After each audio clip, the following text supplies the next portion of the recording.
Why is there such a shame around the subject of sexuality and BDSM in general? In order to control large populations, you need to have a unified belief structure.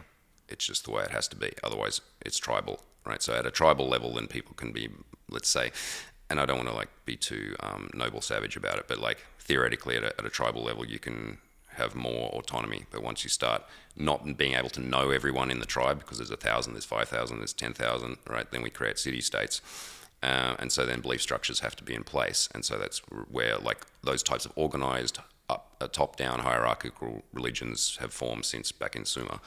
And then in order to control societies, you have to use fear and guilt and shame primarily. And almost all societies do that in varying degrees, in all sorts of different ways. All sorts of taboos are created that keep people in line because it works on a societal level, right? So everyone does what they're told, more or less. Then it can function. We have to go out and do the crops. You have to go to war now. Everyone has to do their thing. The priests, we listen to them because they know what they're talking about. And so it functions, right? And so then the repression of sexuality, because sexuality is a wild and untamable force in humans. And so you need to put a cap on it if you want to control populations.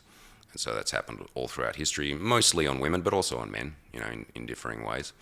And particularly controlling female sexuality is really important if you want to keep a lock on a society. Not that I'm into that. So yeah, okay, maybe that's a theory anyway. I just made it up.